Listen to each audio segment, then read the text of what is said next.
आणि देवाच्या इच्छेप्रमाणे जीवन जगणे याच्यामध्ये फार मोठा फरक आहे, तफावत आहे. प्रत्येक ख्रिस्ती व्यक्ती हा देवाच्या वचनानुसार जीवन जगतो असं होत नाही. म्हणून निकोदेमस सारख्या मनुष्याला प्रश्न पडला होता की स्वर्गात जाण्यासाठी मला नेमकं काय करावं लागेल. म्हणजे त्याची अडचण आहे. धर्मशास्त्र माहिती आहे, धर्मशास्त्र मी शिकवतो, परंतु तिथं पोहोचण्यासाठी ज्या गोष्टीची प्रिपरेशन किंवा ज्याची तयारी आवश्यक आहे ती तयारी धर्मशास्त्र जाणणाऱ्या व्यक्तीची सुद्धा नव्हती. म्हणून सगळ्यात कठीण गोष्ट कोणती असेल, बायबल माहीत असून सुद्धा वचनाप्रमाणे जीवन न जगणं ही गोष्ट जगामध्ये सगळ्यात घातक असणार आहे. मी जेव्हा युट्यूबला हा संदेश टाकला, माझी इच्छा होती की एवढ्या लवकर लोकांना द्यावं, कारण लोकांना घरात बसून ऐकायची सवय लागते नाही का. की बऱ्याच लोकांचं मला मेसेज पण येत होता की काय तुम्ही ऑनलाईन हा संदेश चालू करणार का, हा बायबल स्टडी चालू करणार का. मी म्हटलं नाही का चालू करणार, कारण लोकांना घरी बसून ती ऐकायची सवय लागली आहे. परंतु तरी सुद्धा असं वाटतं की न जाणून एखादा संदेश एखाद्या व्यक्तीला जागं करेल आणि त्याला आत्म्यामध्ये बलवान करून उभं करेल, त्यामुळे टाकला. आणि मग एक व्यक्तीची कमेंट त्याच्यामध्ये आहे, हे देवा कुठपर्यंत हे लोकांना भयामध्ये वाढवते. म्हणजे न्यायाचं शिक्षण ऐकल्यावर त्यांना भीती वाटायला लागते. त्यांना कधी प्रभूच्या प्रेमा संबंधानं शिक्षण प्राप्त होणार. आता प्रभूचं प्रेम तर पुसावरती तुम्हाला दिसतं. त्यानं सर्वस्व अर्पण केलं, अगदी डोक्यापासून तर पायाच्या नाकापर्यंत सगळं शरीर रक्तानं त्याचं भरलं. आता शास्त्रात असं लिहिलं की हावेलाचं रक्त ओरड करत परमेश्वरापर्यंत गेलं. आता हावेलानं जे त्याचं रक्त सांडलं त्या रक्ताची ओरड स्वर्गापर्यंत गेली. मग ख्रिस्ताचं रक्त एवढं चीप आहे, ते ओरड करणार नाही. मनुष्याच्या ज्या माणसासाठी त्यानं क्रुसावरती प्राण अर्पण केला, त्यांच्या पापासाठी आपला देह लटकवला, आणि तो व्यक्ती पापामध्ये जर चालत राहिला, पहिल्यांदा येशू ख्रिस्त या जगामध्ये आला, त्याच्या येण्याचा उद्देश अगदी साफ होता. मनुष्याचा पुत्र हरवलेले शोधण्यासाठी आला, पापी लोकांचा उद्धार करण्यासाठी आला, प्रेम दाखवण्यासाठी आला. परंतु जेव्हा प्रभू येशू ख्रिस्त दुसऱ्यांदा येणार आहे, त्यास तो काही प्रीती दाखवायला येणार नाही. चला आता मी तुमच्यावरती पुन्हा प्रीती करतो. तेव्हा असं म्हटलं, योहानानं ज्या या येशूचं स्वरूप पाहिलं तर तो म्हटलं मी मूर्छित झालो, त्याला पाहू शकलो नाही, त्याचं स्वरूप, त्याचं तेज. का? कारण बायबल सांगतो तो दुसऱ्यांदा येणार आहे, तो न्यायासाठी येणार आहे. आणि मग न्यायासाठी आमची तयारीच नसली, न्यायासाठी आम्ही स्वतःला प्रिपेअर केलं नाही, मग कशा पद्धतीने मी स्वर्गामध्ये पोहोचणार. म्हणून शास्त्रात असलेले की बोलावलेले पुष्कळ आहेत पण निवडलेले मात्र थोडके आहेत. आता कोणाची निवड होणार आहे? सगळ्यात वाटतं मी स्वर्गामध्ये पोहोचणार आहे. म्हणून स्वर्गापासून आम्ही न्यायाची सुरुवात केली. स्वर्गामध्ये न्याय झाला, आणि स्वर्गामध्ये न्याय झाला त्याच्यामध्ये 3 जणांचे न्याय आम्ही पाहिले. एक लुसिफर, दुसरा न्याय झाला कुठल्या नदीजवळ, फरात नदीजवळ बांधलेले देवदूत, आणि तिसरा जो न्याय ज्याच्या संबंधानं आम्ही मागच्या वेळेस पाहिलं, ज्या देवदूतांनी आपलं स्थान सोडलं त्या देवदूतांचा न्याय झाला. आता स्वर्गामध्ये राहणाऱ्या व्यक्तींचा किंवा ज्यांना देवानं ताकद दिली, शक्ती दिली, सामर्थ्य दिलं, त्यांचा न्याय झाला. आणि पोचायचंय आम्हाला स्वर्गामध्ये. आता बघा, जिथं पोचायचंय त्या ठिकाणचं सगळं वातावरण, तिथला व्यवहार आम्हाला माहिती पाहिजे. साधी गोष्ट आहे, साधं आम्हाला परदेशामध्ये जायचं तर त्या ठिकाणची भाषा, तिथलं राहणीमान, तिथले मॅनर्स, तिथले एटिकेट्स सगळं आम्हाला समजावून घ्यावं लागतं. आता विचार करा, मला स्वर्गामध्ये पोचायचंय अमेरिकेसारख्या देशामध्ये, जिथं जाण्यासाठी आम्ही एवढी तयारी करतो, आणि स्वर्गात जाण्यासाठी आमची काहीच तयारी नाही. का तर आम्हाला ते गाणं माहिती नाही, जसं मी आहे निराधार आलो तसाच देवदार. मग तो दारुड्या, तो गंजडी आहे, तो व्यभिचारी आहे, तो सर्व वाईट काम करणारा आहे, आणि त्याला वाटतं की मला स्वर्गामध्ये जायला पाहिजे. पण याला जबाबदार कोण आहे? कोण आहे याला जबाबदार? प्रभू येशू ख्रिस्त जेव्हा पृथ्वी तलावरती होता त्यावेळेस येशू ख्रिस्तानं जेव्हा या शास्त्री आणि पुरुषांना पाहिलं तर तो म्हटला, अरे सापाच्या पिलानं. आता हे सापाचं पिलं म्हणणारे संदेश लोकांना ऐकायला नको. आता जर सापाची पिलं म्हणली की पहिली पाळकाची बंदी करतील. सापाचं पिलं म्हटलं का तू आम्हाला म्हटलं पाहिजे की नाही तुम्ही स्वर्गात जाणार आहे. म्हणून बघा त्या कब्रिस्तान मध्ये गेल्यावर त्या पाळकाला दारुड्या जरी मेला ना तर तो प्रभू याच्या आत्म्याला शांती देणे, हा आत्म्याचा तू स्वीकार कर. काहीच लॉजिक नाही. आम्ही सगळे अगदी तोंड मिटून आणि डोळ्यामध्ये त्याचा आवाज का क्लिअर येत नाही? बिलकुल आवाज येत नाही. आणि गृहीत धरून चालतो की तो व्यक्ती स्वर्गामध्ये पोहोचलेला आहे. परंतु स्वर्ग जो आहे तो स्वर्ग हा निवडलेल्या लोकांचं ठिकाण आहे. निवडलेले लोक. बरं इथं पोहोचण्यासाठी अडखण कोण करतं? हाही मोठा प्रश्न आहे ना. कोण अडखण करणार आहे? जायचे तर सगळ्यालाच हो. आणि मला माहिती की तुम्ही आज पावसामध्ये पण तुम्ही आला का आला? कारण काय? स्वर्गामध्ये पोहोचलं पाहिजे. कुठून तरी मार्ग सापडला पाहिजे की स्वर्गामध्ये जाण्यासाठी मी कसं तयार व्हावं. परंतु लक्षात घ्या, तिथं पोहोचण्यासाठीची तुमची धडपड आणि तडपड. आता असं लिहिले त्या ठिकाणामध्ये, मी तुझ्या नावाने संदेश दिला, रोगी बरे केले, भूतं काढली, तरी त्या ठिकाणामध्ये तू त्यांना ओळख देत नाही. हे लक्षात घ्या हो. आता मी या ठिकाणामध्ये उपदेश करतो, पण माझा उपदेश मला स्वर्ग मुळीच मिळवून देणार, बिलकुल मिळवून देणार नाही. माझा उपदेश मला स्वर्गाची खात्री नाही देत. माझं गाणं, माझं वाजवणं, या कोणत्याच गोष्टी स्वर्गाची खात्री मला देत नाही. तुम्हाला माहिती का, आम्ही पाहिलं बऱ्याच वेळा एक गपलत होती आम्हाला, लुसिफर आणि सैतान एकच आहे असं मला वाटतं. परंतु 4 न्याय जे स्वर्गामध्ये झाले त्याच्यामध्ये जसं पिता, पुत्र आणि पवित्र आत्मा, तसं सैतानाचं सुद्धा त्रैक्य आहे. आणि ते त्रैक्य आम्हाला माहित नाही.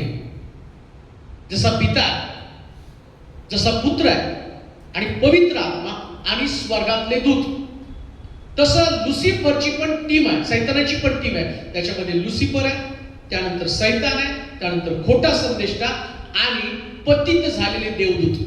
जसं देवाकडे देवदूत आहे तसं पतित झालेले देवदूत हे सैतानाकडे आहे.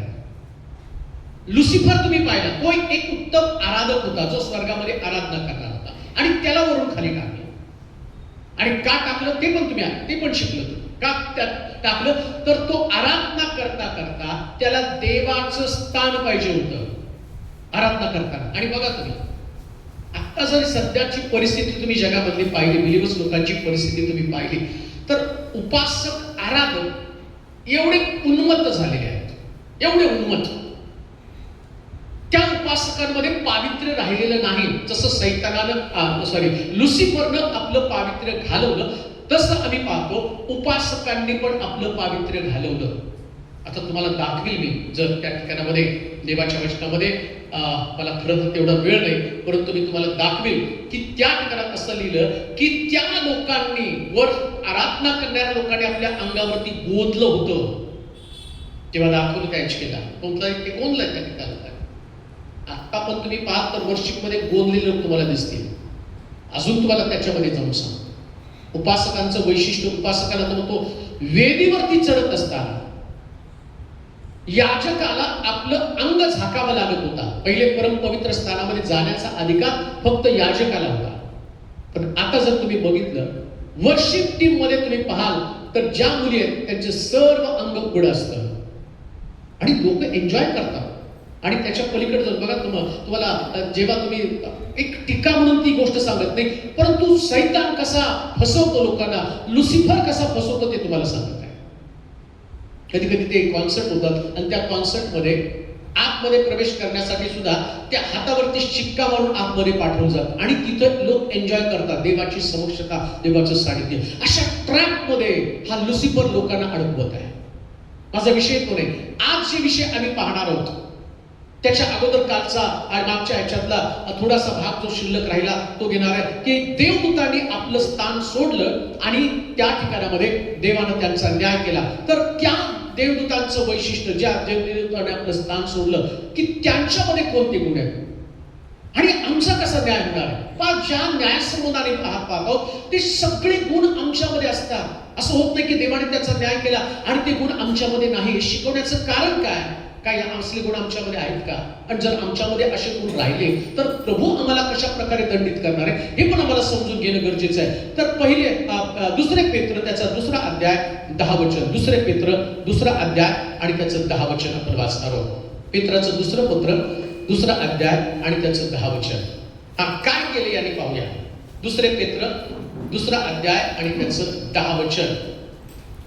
काय आमच्यामध्ये गुण आहेत आणि काय त्या ठिकाणामध्ये असणारे त्या देवदूतांमध्ये गुण होते की ज्याने आपलं स्थान सोडलं, त्याला देवानं खाली टाकलं आणि त्यांना न्यायाच्या दिवसासाठी राखून ठेवलं आणि त्यांचा न्याय त्या ठिकाणामध्ये झाला. 2 पेत्र 2रा अध्याय 10 वचन. विशेषतः अमंगळपणाच्या वासनेनं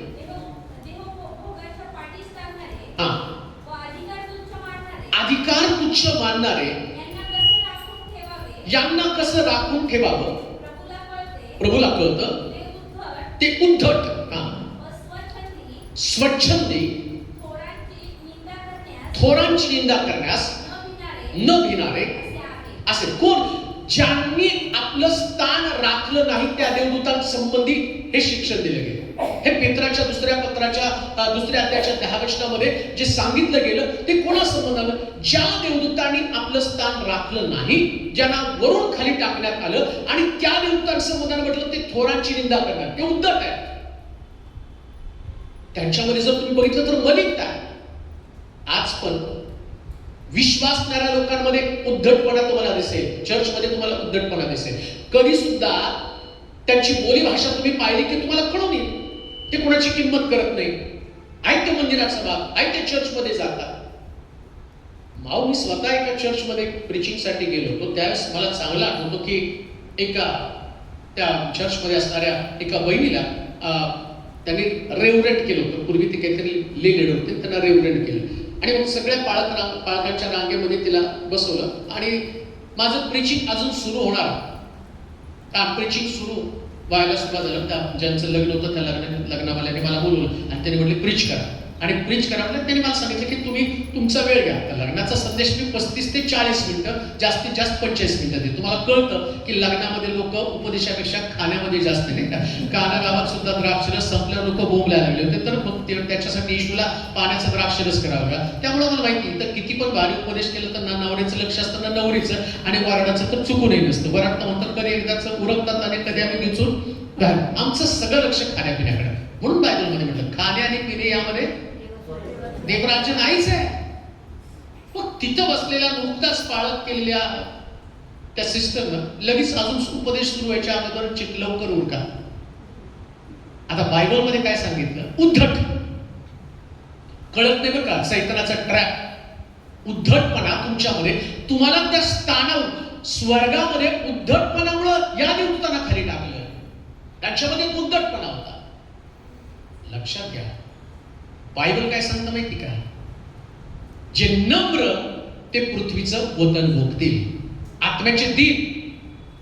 उद्धटपणा ज्या व्यक्तीमध्ये, त्या व्यक्तीला देव स्वर्गातनं खाली टाकणार आहे. ना तुम्हाला परिवारामध्ये उद्धटपणा करता येतो, ना देवाच्या घरामध्ये तुम्हाला उद्धटपणा करता येतो, ना समाजामध्ये वावरताना तुम्हाला कधीच उद्धटपणा करता येणार नाही. आणि लुसिफरला तो काय करतो माहिती का? नेमकं ते स्पिरिट जे, तो आत्मा जो आहे, तो आत्मा व्यक्तीला उद्धट बोलण्यासाठी प्रवृत्त करतो. आणि तुम्हाला दिसतील मंडळांमध्ये. आणि कधी कधी प्रश्न पडतो, मग काय शिकले चर्चमध्ये? काय शिकले चर्चमध्ये? यानं नम्रता आलीच नाही ना. ते कुणाचा परवाच करत नाही. त्याने आपल्या स्वतःला थोर केलं, आपल्या स्वतःला मोठं केलं. आणि म्हणून लक्षात ठेवा, परत वाचते वचन, थोडंसं क्लिअर करा. थोडंसं क्लिअर नाहीच याच्यावर. विशेषतः अमंगळपणाच्या वासनेनं देह उपभोगाच्या पाठीस लागणारे, अधिकार तुच्छ मानणारे, या गुणांना कसं राखून ठेवावं हे प्रभूला कळतं.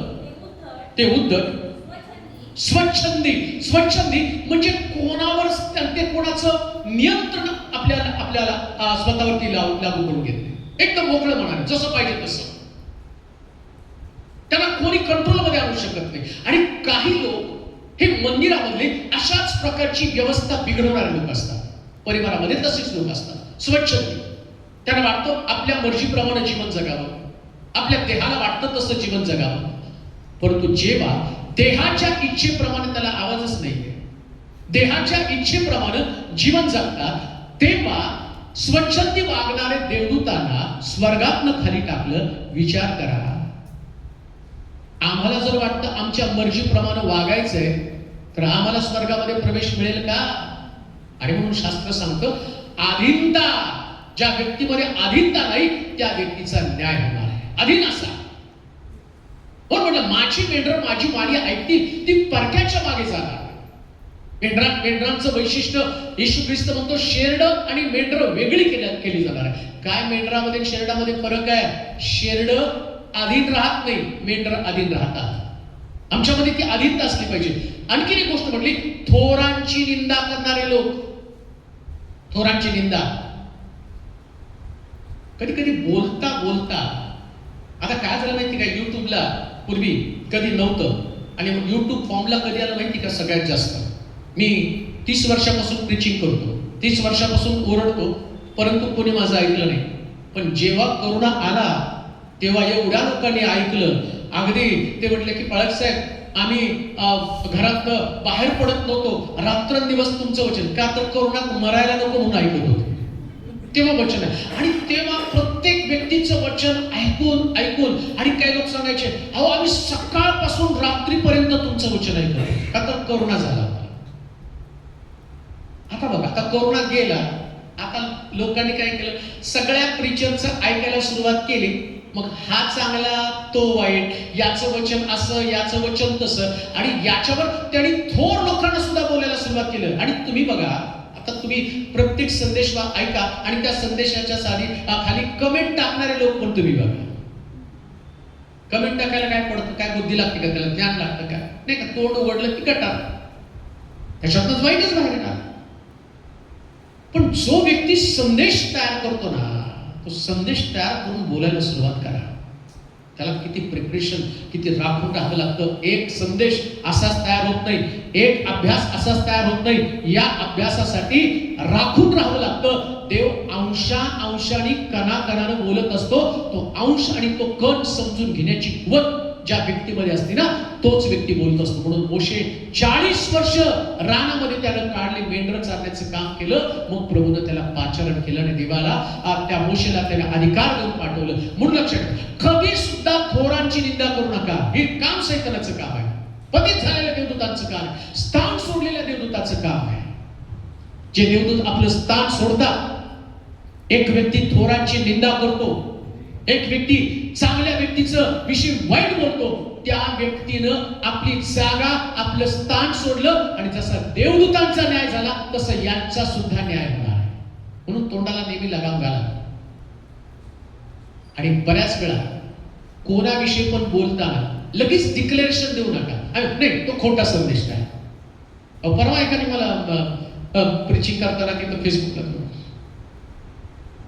फोटो फेसबुकला पाहिला, लांडग्यांपासून सावध राहा. कोण टाकतंय? जे स्वतःच लांडगे आहेत. अहो, मी सगळा महाराष्ट्र आजपर्यंत 3,000 ते 4,000 मीटिंग महाराष्ट्रात सगळीकडे केले, पण ते बोलायला घाबरत पण नाहीत ना.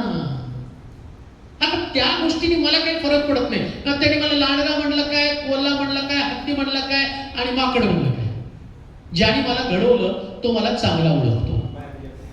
पण त्या व्यक्तीचं स्थान तर गेलं ना, त्याने आपली जागा तर सोडली ना. देवानं तुम्हाला जी जागा दिली ना, येशू ख्रिस्ताकडे पण शिष्य आले आणि शिष्य काय म्हणतात माहित का? अहो, ते आपले शिष्य नाही आणि ते लोकांना बरं करत आहे, भूत काढत आहे, त्यांना अडू का? तो तसं करू नका.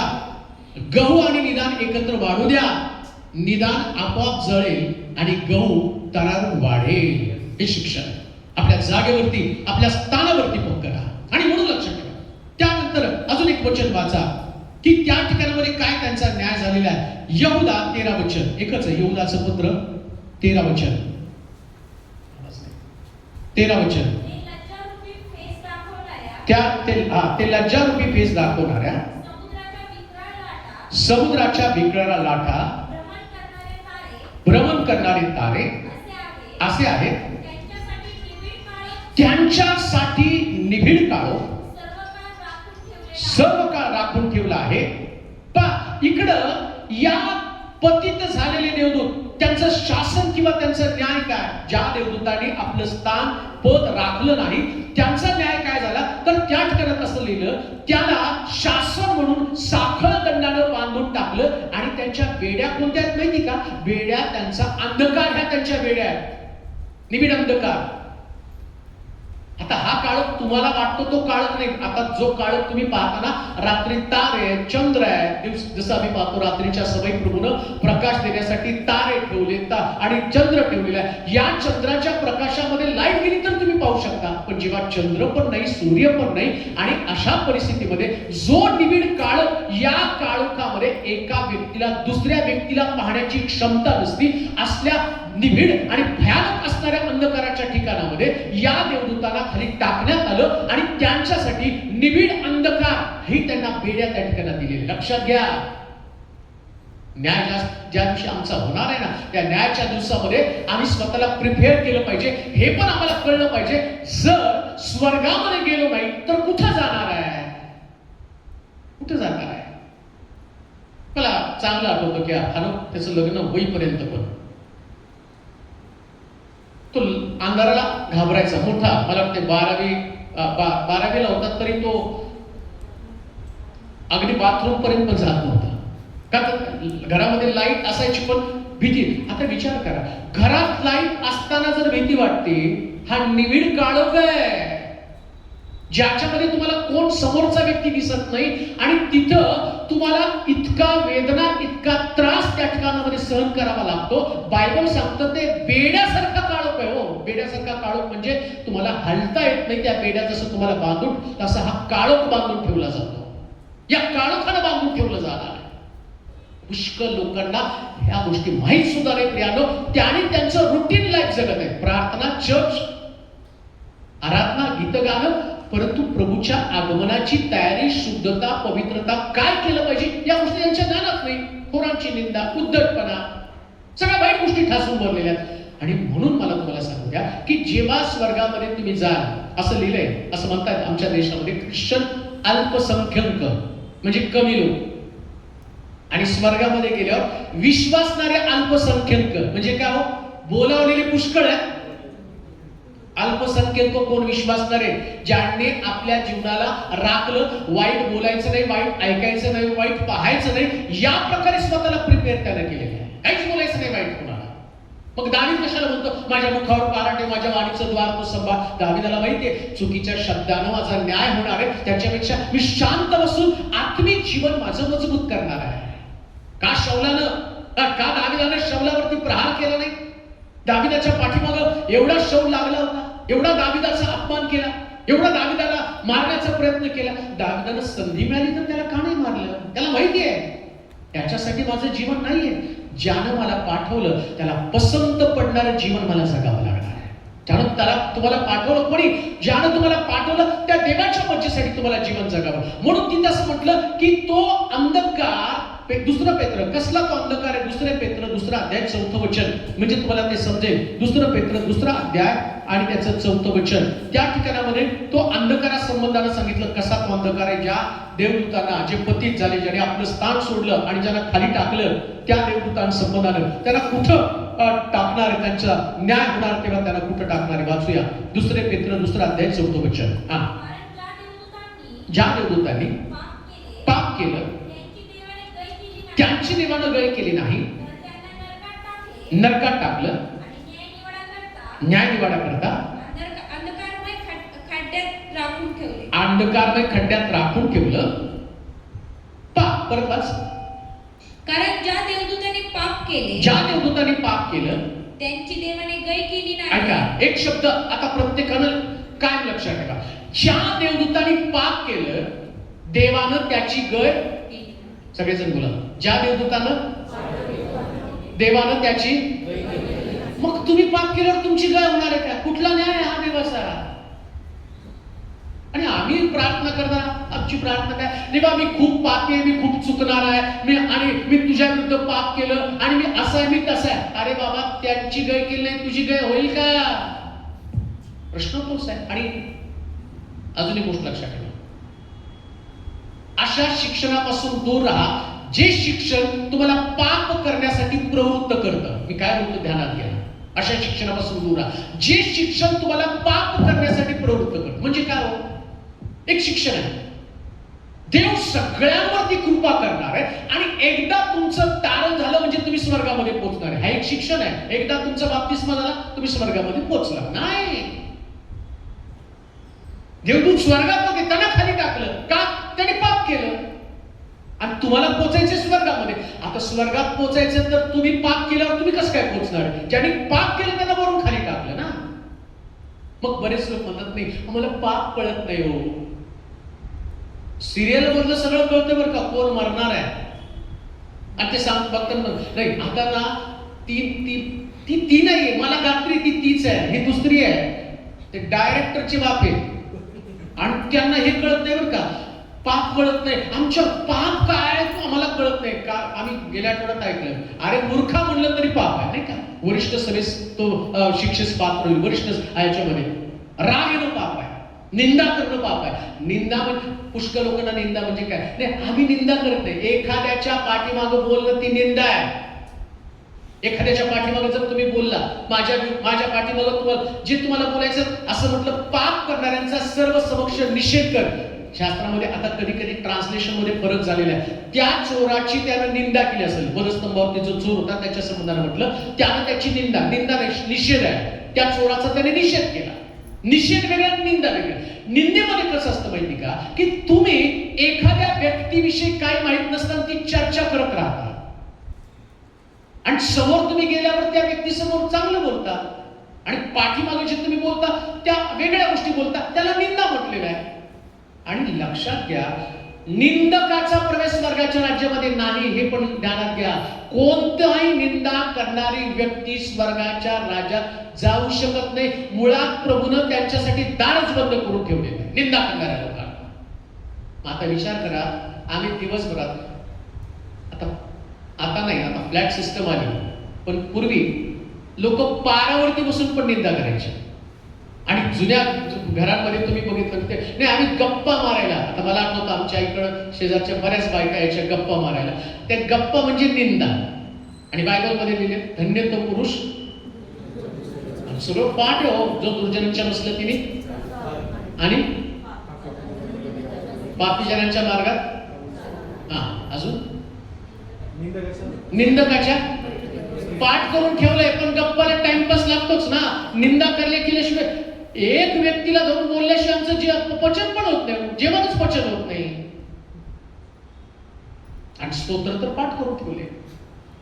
म्हणून एक गोष्ट ध्यानात ठेवा, खरं शिक्षण मी तुम्हाला सांगतो, एक तळमळ आहे आतमध्ये. स्वर्गामध्ये पोचण्यासाठी, आमचा न्याय होणे याच्यासाठी, त्या निविड अंधकारामध्ये पडण्यापासून वाचण्यासाठी या पृथ्वी तलावर कधीही कुठल्याही व्यर्थ चर्चेमध्ये आपला वेळ वाया घालवू नका. आणि म्हणा का, कधीच नाही. धन्य तो पुरुष जो दुर्जनांच्या मसलतीने चालत नाही, पापी जनांच्या मार्गात पाऊल घालतच नाही. आता आम्हाला तर अशी सवय असते. मी परवा एक फेसबुकला चित्र बघितलं की ते गॅलरीत थांबलाय आणि पलीकडे भांडण चालली. तर त्या म्हाताऱ्याला, वयस्कर आहे का तो म्हातारा, आणि तो एवढा डोकवायला लागला की आता वरून पडतो का काय, का त्याला ती भांडण दिसायला काय. म्हणजे आम्हाला इंटरेस्ट किती असतो बघा दुसऱ्याच्या जीवनामध्ये. कसं प्रोटेक्ट करणार तुमचं स्वतःचं आयुष्य, तुम्ही कसं जीवन सुरक्षित करणार आहात तुम्ही. तुम्हाला तुमच्या जीवनाची राखण केली पाहिजे. म्हणून तिथं असं म्हटलं, मी दुसऱ्याच्या द्राक्षीचा मळा राखायला गेलो आणि माझ्या द्राक्षीच्या मळ्यामध्ये लांडगे शिरले आणि लांडग्याने सगळं खाऊन टाकलं. तुमचं आत्मिक जीवन खाणारे लांडगे कोणते? ही निंदा नावाचा लांडगा तुमच्या आत्मिक जीवनाला उद्ध्वस्त करतो आणि तुमच्यामधलं प्रार्थनेचं जीवन काढून टाकतो. आणि तुम्ही पोचणार कुठं? पोचणारं ठिकाण म्हटलंय की त्या ठिकाणामध्ये निबिड काळोख, आणि या काळोखा संबंधानं असं म्हटलंय असहाय्य वेदना असणारं ते ठिकाण. परत वाच बरं ते वचन. कारण ज्या देवदूतांनी पाप केले हा त्यांची देवाने गय केली नाही, हा तर त्यांना नरकात टाकले, नरकात टाकलं, आणि न्याय निवाड्याकरता अंधकारमय खड्ड्यात राखून ठेवलं. अंधकारमय खड्ड्यामध्ये राखून ठेवलं. प्रकटीकरण 16:10 पण वाचा. मला त्या पुढच्या सैतानाकडे आज जायचे काय पण करून. हा म्हणजे सैतानाचा द्या, नाही तर म्हणला आम्हाला सोडून सैतानाकडे कुठे चाल. हा वाचा प्रकटीकरण 16:10. हा पाचव्याने आपली वाटी श्वापदाच्या आसनावर ओतली. हा श्वापदाच्या आसनावर ओतली. तेव्हा त्याचे राज्य अंधकारमय झाले, आणि लोकांनी वेदनेमुळे आपल्या जीवात चावल्या. कसला अंधकार आहे? ज्या देवदूतांचा न्याय झाला, ज्यांनी आपलं स्थान, आपली जागा सोडली, आणि प्रभूनं त्यांच्यासाठी अंधकार ठेवला. आणि तो अंधकार कसला? जिव्हात चावणारा अंधकार. म्हणजे अंधकार इतका भयानक असेल की लोकांना काय दिसलं नाही तर ते स्वतःच्या जिव्हात चावतील. विचार करा असला कुठला अंधकार आहे? सहन होत नाही तो अंधकार. तुम्ही उष्णतेविषयी बोलता, तुम्ही तो उष्णता सहन होत नाही, पण तुम्हाला हा अंधकार माहिती का? या अंधकारामध्ये ज्या देवदूतांनी आपलं स्थान सोडलं, त्या देवदूतांसाठी जो अंधकार ठेवला, त्या अंधकारा संबंधाने म्हटलं जिव्हात चावणारा आणि वेदना देणारा तो अंधकार. वेदनेनं जिव्हात चावल्या जातील. काय अंधकार असेल? अजून तुम्हाला त्याच्यात थोडंसं पुढे गेलं तर यहूदाचं पुत्र आणि 13वा अध्याय 13 वचन वाचणार आहोत. यहूदाचं पुत्र 13.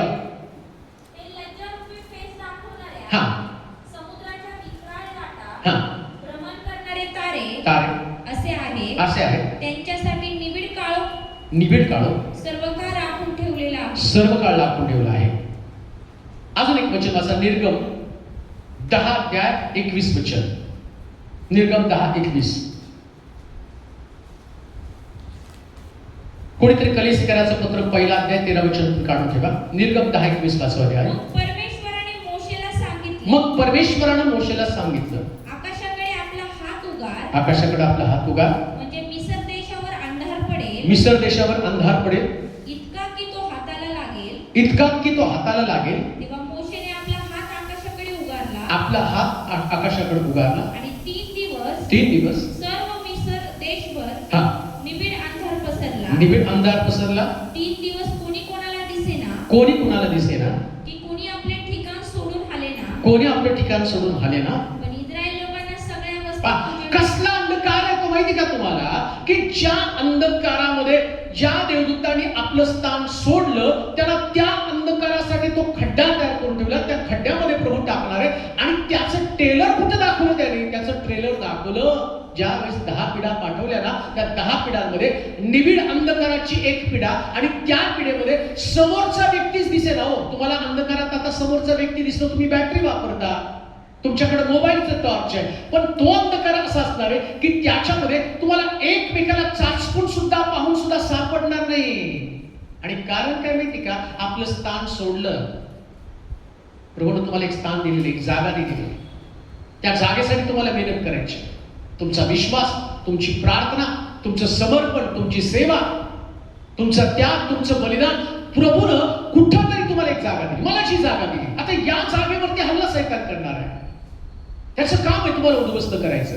म्हणून लक्षात घ्या, मनुष्य पाप का करतो माहिती का? त्याला त्याचे डेप्थ माहित नाही, न्यायाची डेप्थ माहित नाही.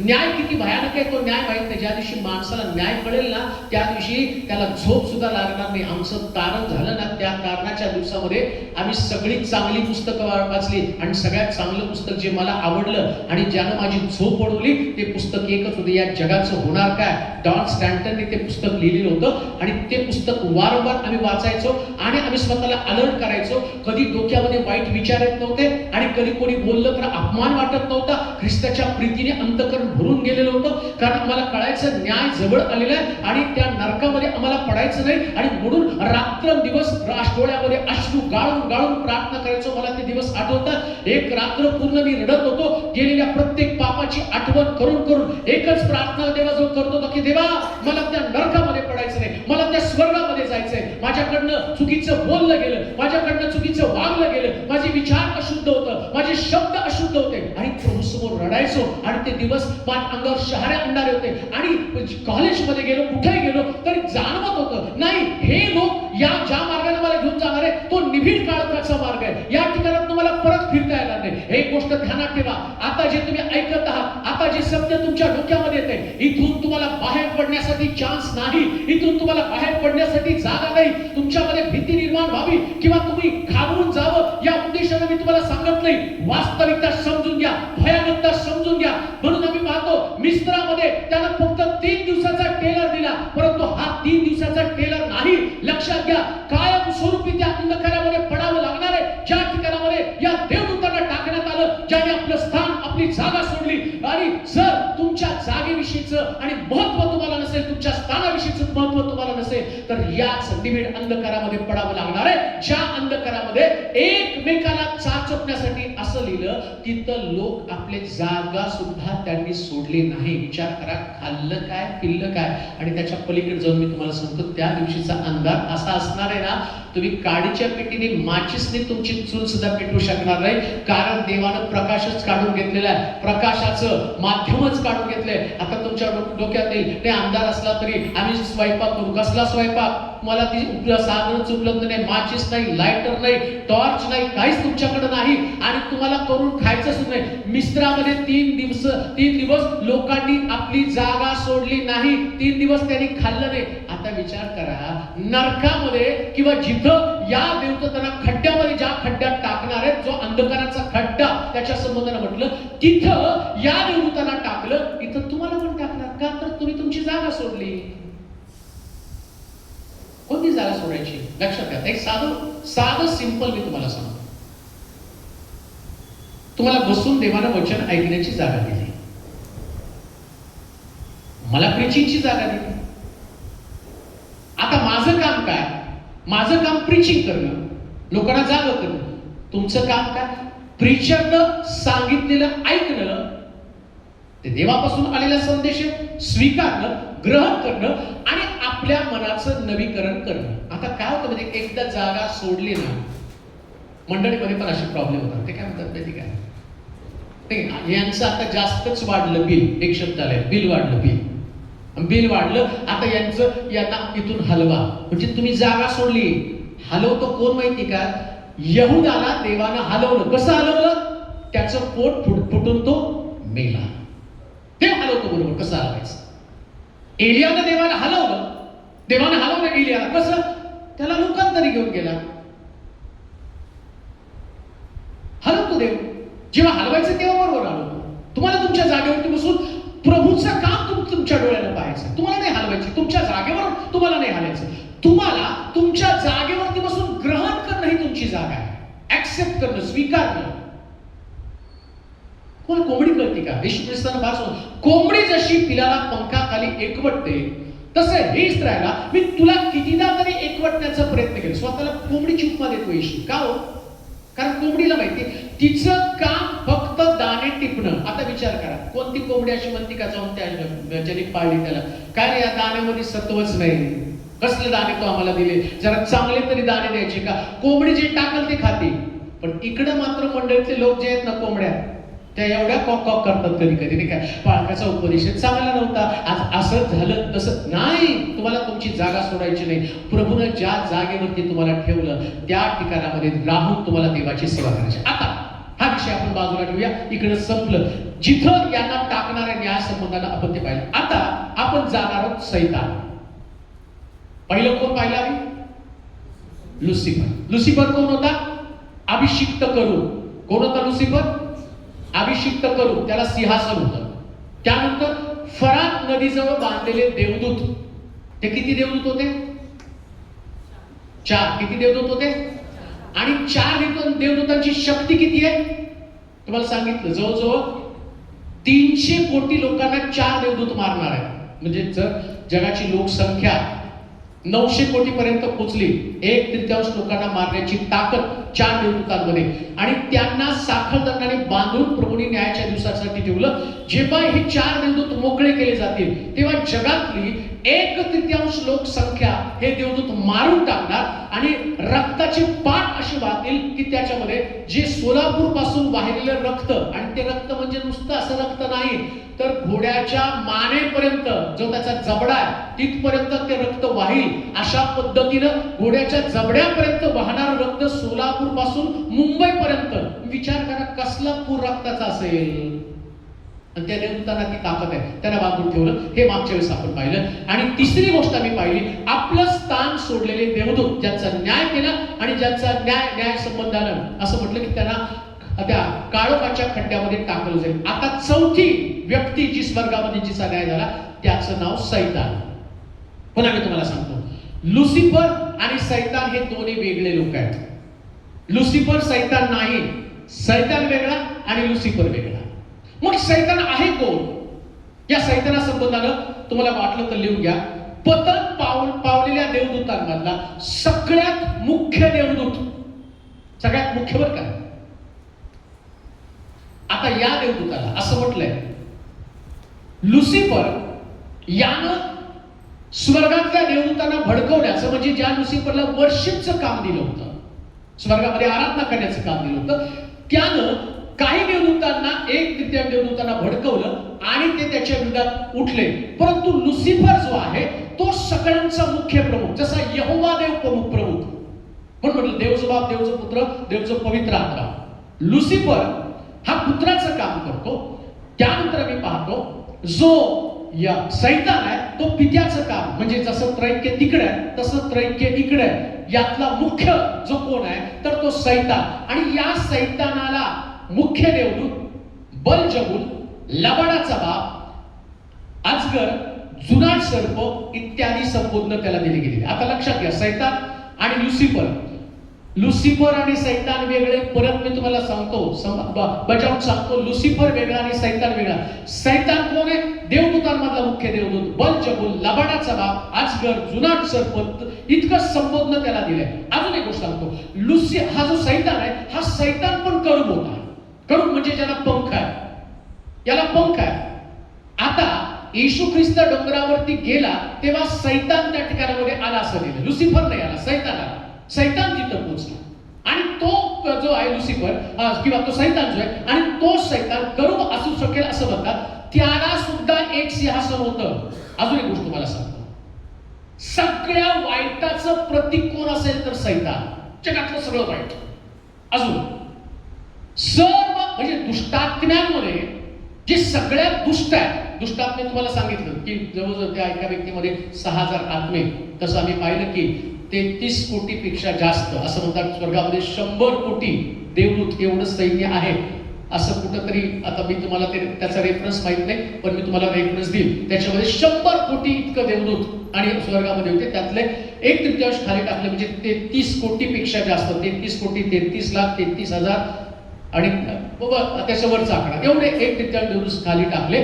तर हे जे देवदूत आहे, हे देवदूत प्रत्येक देवदूतांमध्ये एक वाईट कर्म, वाईट ताकद त्याच्यामध्ये, आत्महत्या, व्यभिचार, जारकर्म, लालच, लोभ, कुवासना, व्यसन, हे सगळे वाईट जे प्रकार आहेत ते देव त्या असणारे टाकलेले देवदूतांमध्ये.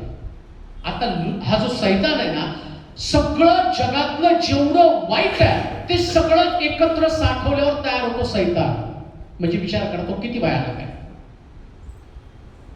तुम्हाला ते गाणं म्हणणं सोपं आहे का, वो देखो वो देखो, हे तुम्ही गाता ना, ते तो इतका ताकदवान आहे आणि इतका जबरदस्त आहे. आता तुम्हाला दाखवेल मी तो कसा आहे आणि त्याचे स्वरूप ज्यावेळेस तुम्हाला समजेल ना, तेव्हाच तुम्ही सैतानाच्या बाबतीमध्ये अलर्ट होताल. सैतानानं भल्याला ना या ठिकाणामध्ये लोळवले, त्याला काढलं. तुम्हाला येशूच्या सहवासामध्ये राहणारा पेत्र, येशू त्याला म्हणतो, अरे सैताना माझ्यापासून दूर जा. आता येशूच्या सहवासात राहत होतो, माझ्या सहवासात राहणाऱ्या किती लोकांवर सैतान असतील? येशूच्या सहवासात राहणारा पेत्र, त्याला सैतानानं धरलं. यहुदामध्ये सैतान शिरला. अजून एका ठिकाणामध्ये योहानामध्ये पण तो शिरला. म्हणजे सैतानानं कोणाला सोडलं नाही. हे तुम्हाला मी का सांगतो माहिती का? लाख तुम्ही चर्चला जाणारे लोक असाल, परंतु सैतान तुमच्यामध्ये प्रवेश करून त्याचं कामच काय, दुष्टपणा, त्याचा दुष्टपणा त्या लोकांमध्ये घालणं. एखाद्या व्यक्तीमध्ये तो दुष्टपणा येण्याचं कारण काय, तो धार्मिक आहे. हो, पेत्र धार्मिक आहे, पेत्र काय वाईट नाहीये, येशूच्या उराशी राहणारा पेत्र आहे. मग पेत्रामध्ये कसं काय सैतान शिरला? एक संधी पाहिजे त्याला, जास्त नाही, एक संधी. आणि कोणती संधी मिळाली माहिती का तुम्हाला?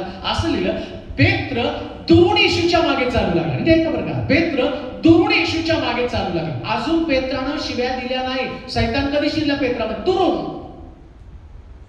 तुम्ही चालता चालता मार्ग बदलतो नाही, आता जास्त धार्मिक बनायचं, एक डायलॉग मारून बघा, बस झालं. कोण चाललं नाही जगामध्ये, सगळे वाईटच आहे. एवढं तुम्ही वाक्य ऐकलं रे ऐकलं, हवेकडे गेला आणि हवेला त्याने एक म्हण, काय देवानं तुम्हाला बागेतल्या सगळ्या झाडांची फळं खाण्यासाठी मनाई केली का? कोणत्या झाडाचं फळ खाऊ नका. आणि स्वस्त त्यांनी टाकला एक बाउन्सर तिथं. काय देवानं कुठल्या झाडाचं फळ खाण्यासाठी तुम्हाला मनाई केली का? ते म्हणले नाही. देवानं मधल्या झाडाचं फळ खाऊ नका आणि त्याला स्पर्श करू नका, एकच वाक्य. आणि सैतानानं तिला कॅच केलं, एक वाक्य. आत्मिक जीवनामध्ये एक वाक्य पुरेसं झालं. दुरून चालला आणि इकडं या सैतानानं पेत्राला पकडलं. आणि काय केलं पेत्रानं माहिती का? जो पेत्र काही वेळापूर्वी येशूला म्हटला, मी तुझ्यावर मरायला तयार आहे, मी तुला मरू देणार नाही, आणि वेळ आली तर मी तुला आणि तुझ्यावर मरेल. पेत्राला सगळ्या शिष्याने येशूने सांगितलं, आता मनुष्याचा पुत्र पापी लोकांच्या हाती धरून दिला जाईल आणि मृदा पुत्राला मारलं जाईल, मेंढपास मारेल, मेंढरांची दानादान होईल, तो सगळे सोडून जातील पण मी तुम्हाला सोडून जाणार नाही. आणि जेव्हा हा डायलॉग ऐकला, आणि लक्षात ठेवा, सैतान पण कोणाला धरतो माहिती का? जे जास्त आगाऊपणाचं बोलते त्यांना बरोबर धरतो. बाकीच्या कोणाला धरलं नाही, याला बरोबर धरलं का? हा ऐकत होता डायलॉग, मी तुमच्यावर मारायला तयार आहे. तो म्हणतो ठीक आहे, मिल आधी रस्ते.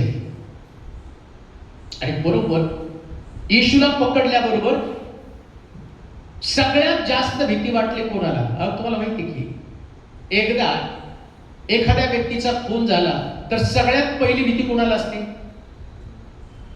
ज्याला पहिला कॉल गेला, है की नाही? ज्याला पहिला कॉल गेला की म्हणतात आता पोलीस माझ्या मागे लागणार. इकडे पेत्राच्या बाबतीत ते झालं. येशूला पकडल्यावर सतत येशूच्या उराजवळ कोण होता? पेत्र. मग त्याला माहिती पहिला हल्ला माझ्यावर. मग त्यानं काय केलं?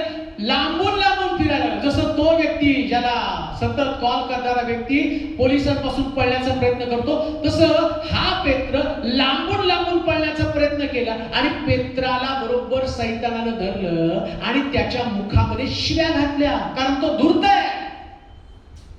सैतान धूर्त आहे. आणि बघा, देवाच्या लोकांना पकडल्याबरोबर तो काय करतो तुम्हाला पुढं ते मी सांगेल. आता वचन वाचल्याशिवाय त्या ठिकाणामध्ये तुम्हाला समजणार नाही. तर त्या लुसिफरच्या बाबतीमध्ये सर्व वाईटाचं प्रतीक, इतर दुष्ट आत्म्यांमध्ये असणाऱ्या दुष्टाईपेक्षा अधिक दुष्टाई त्याच्यामध्ये आहे. लिहून घ्यायचं तर लिहून घ्या. इतर दुष्ट आत्म्यांमध्ये असणाऱ्या सर्व दुष्टाईपेक्षा अधिक दुष्टाई कोणामध्ये? सैतानामध्ये. त्याच्यामध्ये गर्व आहे, त्याच्यामध्ये धूर्तपणा आहे, आणि त्याचा जो गर्व आहे तो लपलेला गर्व आहे. लक्षात ठेवा, लुसिफर सैतान. परत माझ्या पण डोक्यात काय झालं माहिती का? आपल्याला लुसिफर सैतान एक असल्या कारणानं आता मी पण शिकता शिकता हे शिकत गेलो की सैतान वेगळा, लुसिफर वेगळा. या सैतानामध्ये जो गर्व आहे तो लपलेला गर्व आहे, तो दाखवत नाही. आणि बऱ्याच लोकांमध्ये गर्व लपलेला, तो ते दाखवत नाही. मी सोलापूरमध्ये सेवेसाठी सुरुवातीला गेलो होतो, त्यास मला आठवतं त्या ठिकाणामध्ये एक मंडळीचा वडील आला आणि मला माहित नव्हतं की एवढी त्यांना किंमत असते म्हणून. मी एका खुर्चीवर बसलो होतो आणि मग खुर्च्या भरल्या होत्या. एका वडिलाला ती खुर्ची मिळाली, तो तावातावान निघून गेला. म्हटलं काय झालं यांना? नाही, ती वडील आहेत म्हटले. मग त्यांना खुर्ची पाहिजे. म्हटलं स्वर्गातले काय इथले? त्याच्यात तो गर्व काय? मला खुर्ची. आता येशू ख्रिस्तानं नम्रतेचं शिक्षण देताना काय सांगितलं?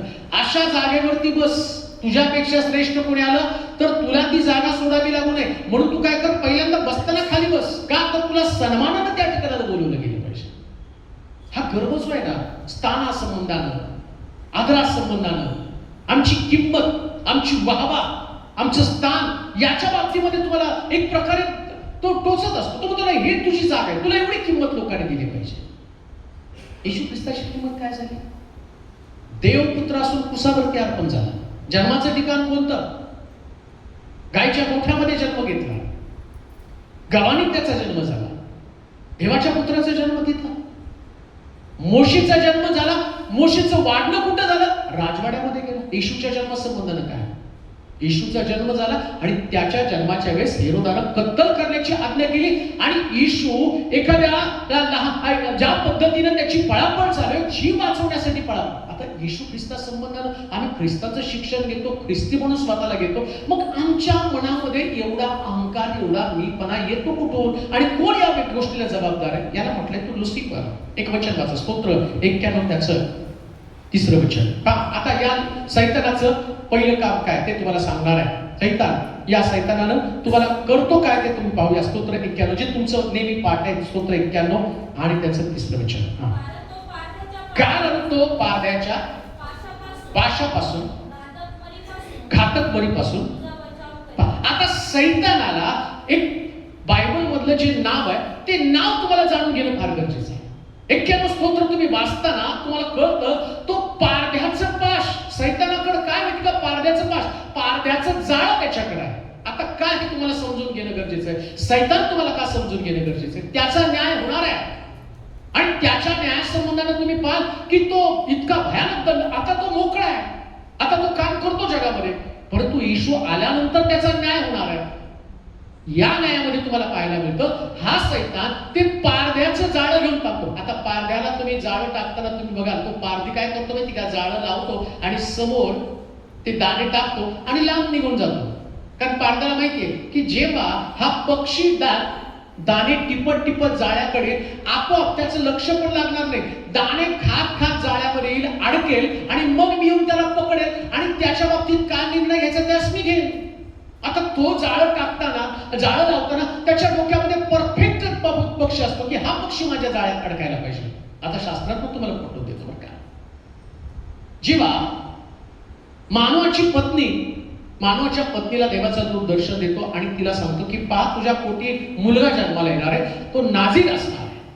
आणि मग ती आपल्या नवऱ्याला जाऊन सांगते की पहा अशा देवाचा माणूस मला भेटला, देवाचा दूत मला भेटला, देवानं मला दर्शन दिलं आणि त्याने असं सांगितलं की मला मुलगा. थोडं चल आपण जाऊ आणि त्याला विचारू या लेकराचं संगोपन आपण कसं करावं. आणि मग ते गेले. मग देवाचा दूत त्या ठिकाणामध्ये होता व त्याला विचारलं जन्माला येणाऱ्या मुलाचं आम्ही संगोपन कसं करावं. तर त्याने ही गोष्ट त्यांना सांगितली, म्हणजे पारद्याच्या जाळ्यापासून कसं वाचवायचं ते त्यांना सांगितलं होतं. आता हा सैतान पारद्याचं पाश मांडून बसतो, जाळं टाकतो. त्यानं सांगितलं की लक्षात घे तो नाझीर असल्या कारणानं त्याच्या डोक्यांच्या बटाचं मुंडन करायचं नाही. आता विचार करा, हा पारधी बरोबर त्याच्या डोक्याच्या बटाच विषयीच विचार करणार आहे, हे बटा कशा काढून टाकणार. मग इकडं काय केलं, जसा शमशोन मोठा झाला आणि त्यानं परिष्ट्यांना बेजार केलं, हैराण केलं, इकडं या पारद्यानं शमशोनात दलीला नावाचं जाळं टाकलं. आणि दलीला नावाचं जाळं त्याला एकच विचारत होती, तुझ्या डोक्यात तुझ्यामध्ये असणाऱ्या अचाट शक्तीचं मर्म काय. आणि त्या ठिकाणामध्ये याला 4-3 वेळा सतावून अशा पद्धतीने त्या जाळ्यामध्ये त्याला अडकवलं की शमशोनाला हे पण कळलं नाही माझ्या डोक्यातल्या बटा गेल्यावर आणि मी निष्पित राहणार आहे, शक्तीहीन राहणार आहे, माझ्यामध्ये ताकद राहणार नाही. पण शमशोन त्या जाळ्यामध्ये अडकला आणि त्यानं त्या दलीलानं सांगितलं माझ्या डोक्यातल्या बटा. आधी त्यानं म्हटलं नाही मला ओल्या पोकानं बांध, मग वाद्यानं बांध म्हटला आणि मग तिसऱ्यांदा त्यानं सांगून टाकलं माझ्या डोक्यातल्या बटा काढल्याबरोबर आणि माझ्यातली शक्ती निघून जाणार आहे. कसा जाळ्यामध्ये अडकला होतो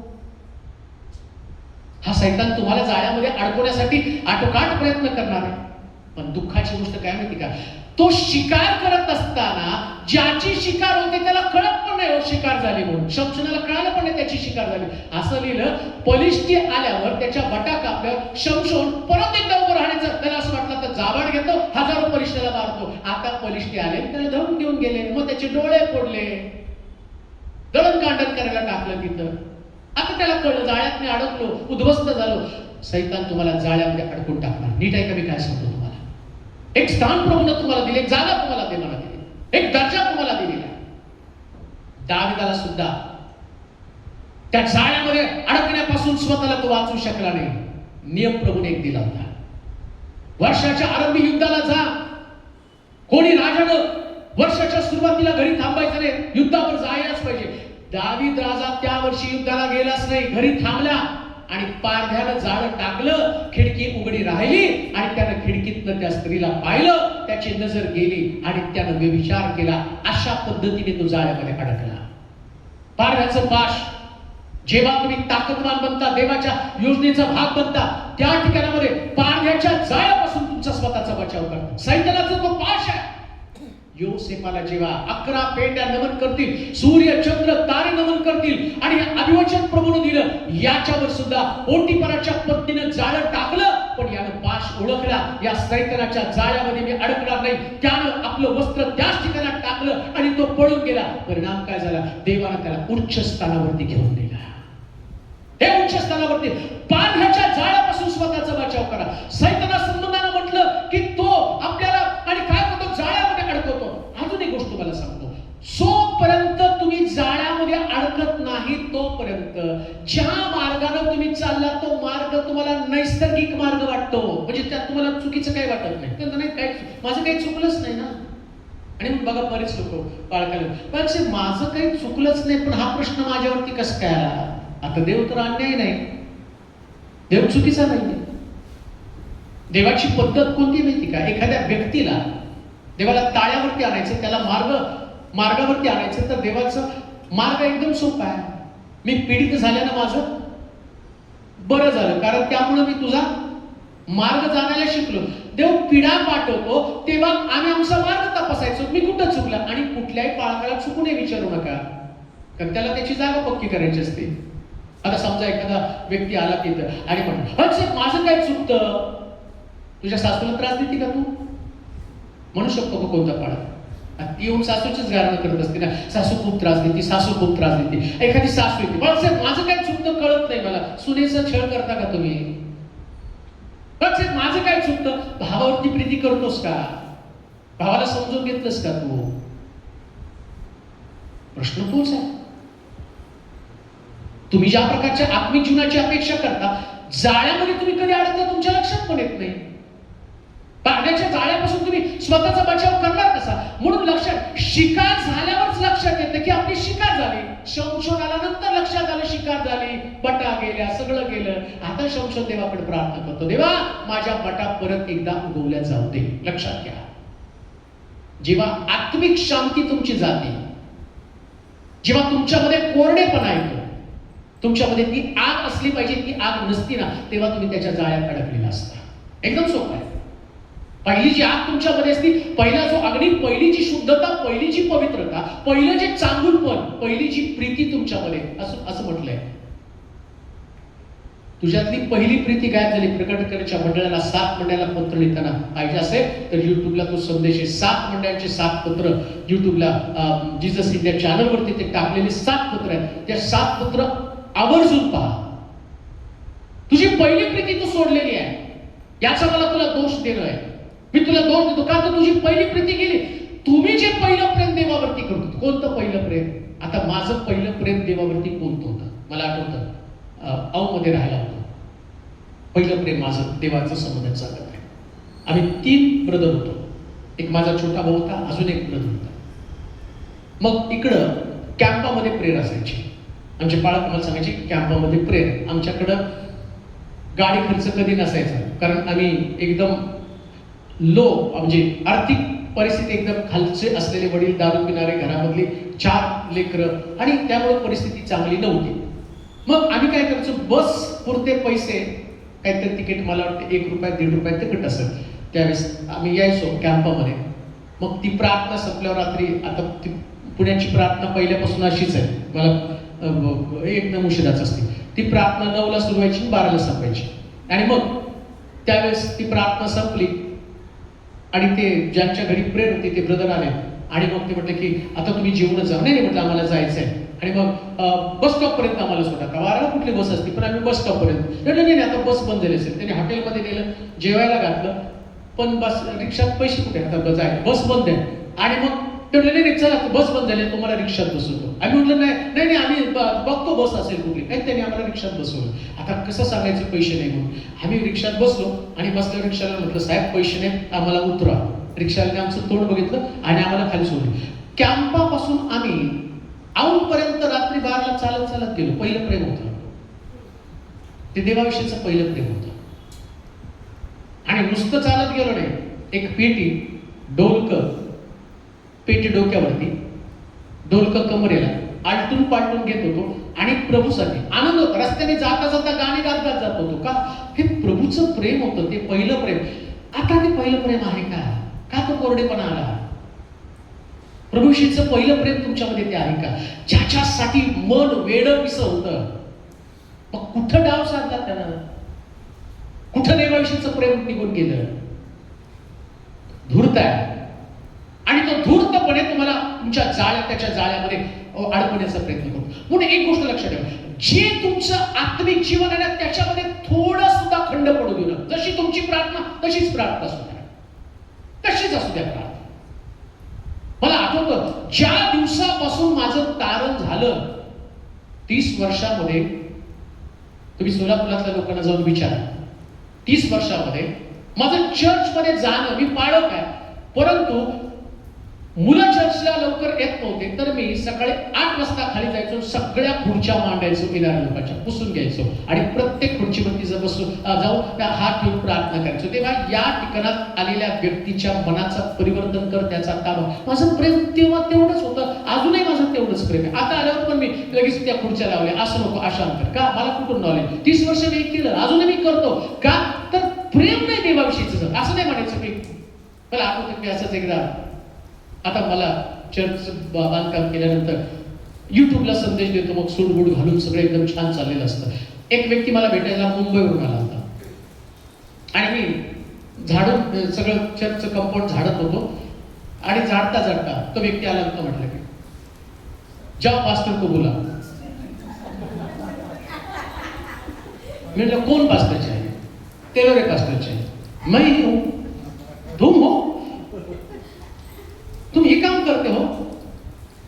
तो क्या सूट बूट लगा के झाड़ू लगाओगे? उधर अलग दिखते, यहाँ अलग दिखते हो.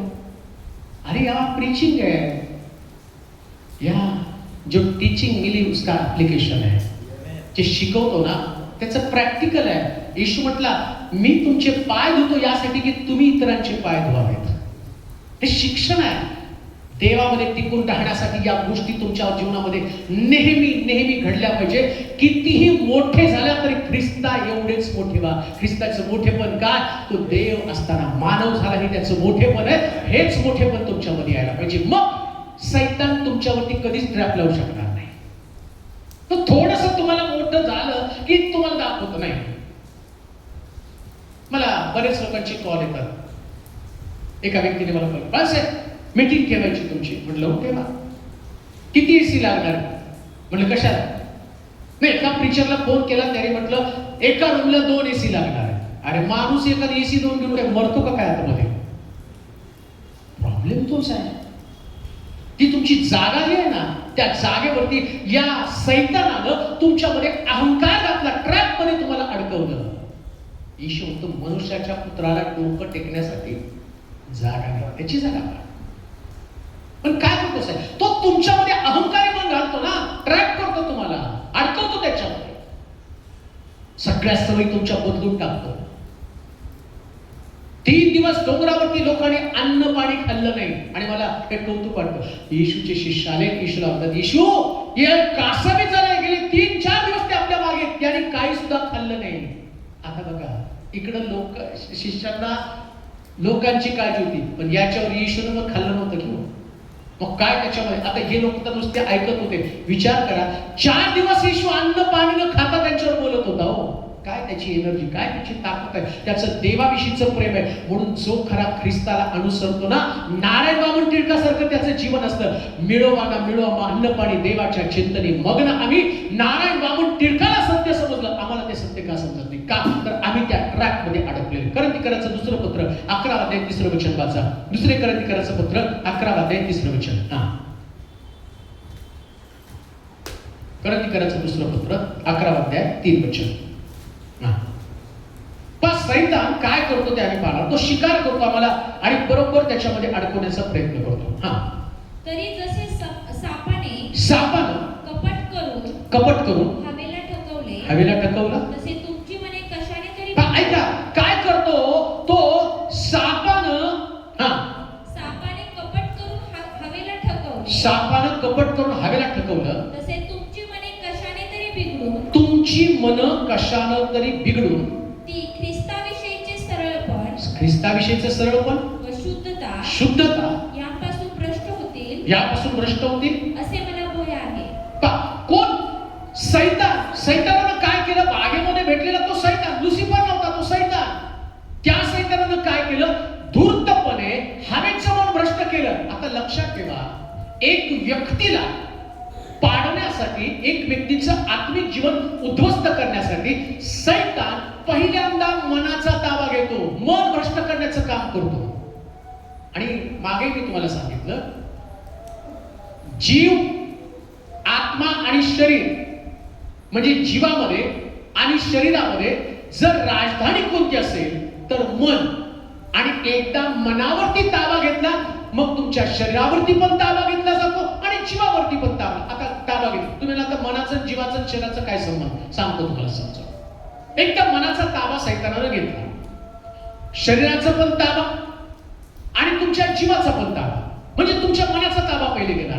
आता मनाचा ताबा घेतल्यावर एक व्यक्ती जो दारू पित नसतो पण मनाचा ताबा घेतला, तो दारू प्यायला सुरुवात करतो. तो म्हणतो नाही माझं मन दुखलं. बघा, कोणतरी म्हणतो नाही मी माझा प्रेमभंग झाला म्हणून मी व्यसन करायला लागलो, माझं मन तुटलं. तो काय म्हणतो? मन तुटलं व्यसनाकडे गेला, राजधानीचा ताबा घेतला. आता याचं शरीर तो फिरवायला लागला.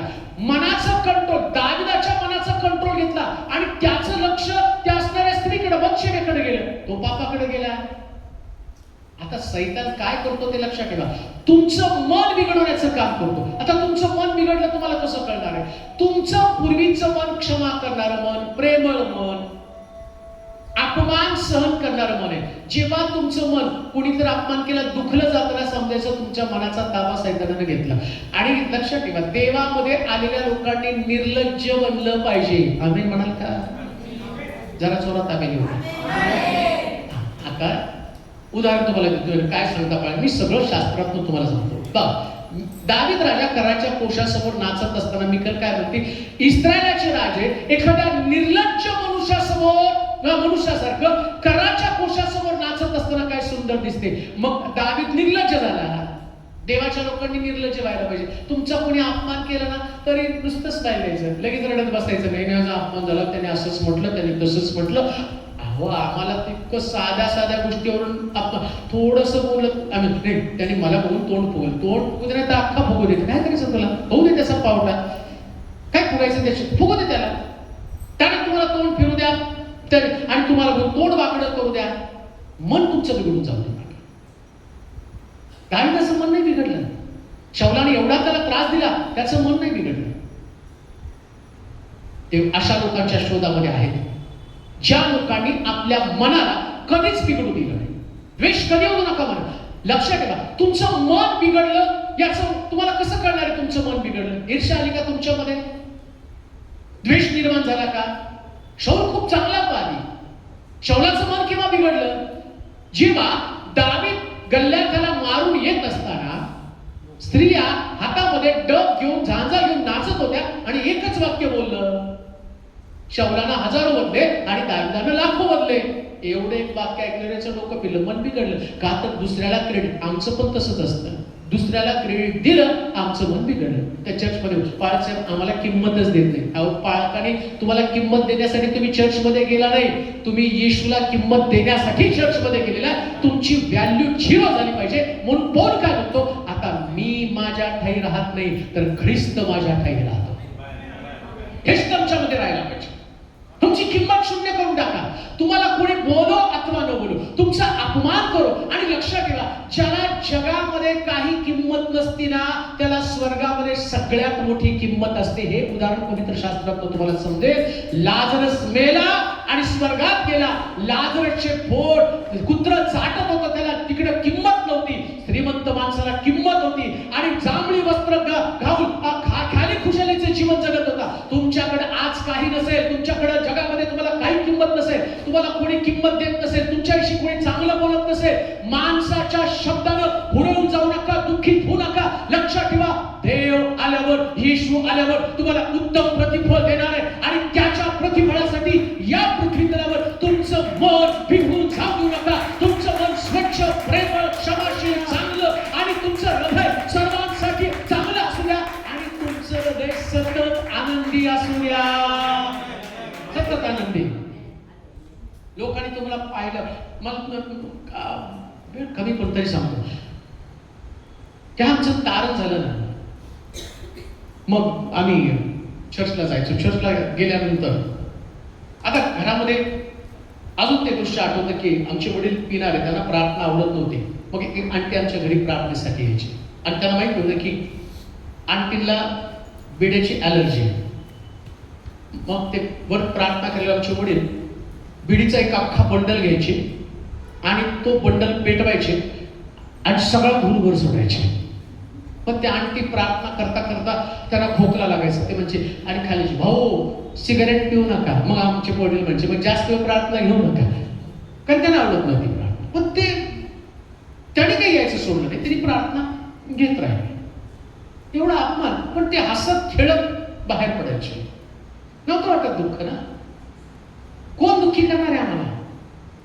आता ते सगळं वातावरण पाहत असताना सावकारीने आमच्या घरातली भांडी वगैरे घेऊन जायचा. घरात फार दारिद्र्य, एकदम घरातली परिस्थिती भयानक.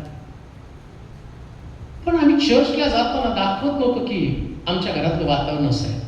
मग माझं ग्रॅज्युएशन नुकतंच कम्प्लीट झालं होतं आणि घरातलं वातावरण पाहिलं पास्टरनं, एक मुलगी ऑफिसमध्ये कामाला होती. तिला म्हटले, एक काम कर ना, मनुष्यसाठी एक जॉब बघ, बिचाराची आर्थिक परिस्थिती फार वाईट आहे. आणि तिने मला पाहिलं, त्याला काम नाही. म्हटले नाही, त्याला तो जॉबलेस आहे. आनंदी तर असा राहतो की जसं काही गव्हर्नमेंट सर्वंट आहे. अहो, आमचा आनंद वास्तू सापेक्ष नाही, आमचा आनंद प्रभू आहे. प्रभू का आनंद मेरा बल है, मेरी ताकद है, मेरा सामर्थ्य आहे. आमचं मन याच्यानं कधी दुःखी होत नाही. शुगर वाढली बघा काही लोकांचं, त्यात भेटलं कसं काय, त्याच्या तोंडावरच त्यांची शुगर वाढलेली, मग त्यांच्या तोंडावरच त्यांचं बीपी वाढलेलं नाही. हो, माणसाला शुगर आणि बीपी तोपर्यंत नष्ट करत नाही जोपर्यंत त्याच्या मनाचा कंट्रोल घेत नाही. आणि लक्षात ठेवा, तुमच्या मनाचा कंट्रोल जर एकदा घेतला ना पवित्र आत्म्यानं, मग तो रोग सुद्धा तुमच्या जीवनातनं आपोआप हद्दपार होणार आहे. रोगाला हद्दपार करणार तुमचं मन आहे, ते तुम्हाला कणखर करावं लागणार. विश्वासणाऱ्या व्यक्तीला त्याची भीतीच नसते. त्याला काय घ्यायचं त्याला असतं. जेव्हा तुमच्या मनावरचा कंट्रोल घेतला ना या सैतानानं, तो पहिल्यांदा तुमचं मन भ्रष्ट करण्याचं काम करतो. भीती तुमच्यामध्ये, आजाराची भीती, लोकांची भीती, मन भ्रष्ट करून टाकलेलं आहे. मला आठवतं मी एकदा सोलापूरमध्ये प्रार्थनेला गेल्यावरती एक मुलगा माझ्यासोबत यायचा आणि त्याची आई त्याला नेहमी सांगायची की बाबा, हॉस्पिटलमध्ये प्रेयर करून आल्यावर घरात आले की पहिले स्वच्छ आंघोळ करायचे ना यायचं. आणि मग मी त्याला विचारलं, असं काय रे? नाही म्हटलं, आमच्या आईला आत्म्यानं असं दाखवलं की हॉस्पिटलमध्ये तू गेला ना, येताना तिथले आत्मे घेऊन घरी येतो. आता ते धुतल्यावर जातात का आत्मे? ते तुम्हाला धुवून जातील. तुम्ही काय त्याला आंघोळ, आम्हाला आपण कब्रस्तानमध्ये गेल्यावर आम्ही पहिले हातपाय धुतो. त्याचं कारण आहे, तुम्ही माती टाकताना तिथं ते जीवजंतू आहेत, त्या जीवजंतू तुमच्या हातामध्ये येतात आणि ते तुमच्या पोटात जाऊ नये म्हणून तिथं. हे नाही की ते भूत आमच्याकडे येऊ नये. असं भूत जर आंघोळीला घाबरल्यावर ते कसलं भूत राहणार? तुम्ही आंघोळ केली भूत गायब झालं. एवढं काय ते तुम्हाला साधं वाटलं का असा येतात? तो फार हुशार आहे, तो चॅप्टर आहे. तो तिकडं मातीमध्ये ह्याच्यामध्ये ते नाही. आम्ही म्हणतो नाही कब्रस्तानमध्ये गेलं, सांगतात ते कब्रस्तानच्या तिकडून आल्यापासून लेकरू इवळायला लागलेलं आहे. तुमचं झगडणं रक्तमांसाबरोबर नाही. कुठे आहे सत्ता, अधिकार? कुठे आहे? बोला की तुम्हाला माहिती आहे. मग दुरात्मा समूह कुठे आहे? मग कब्रस्तानमध्ये कुठे आहे?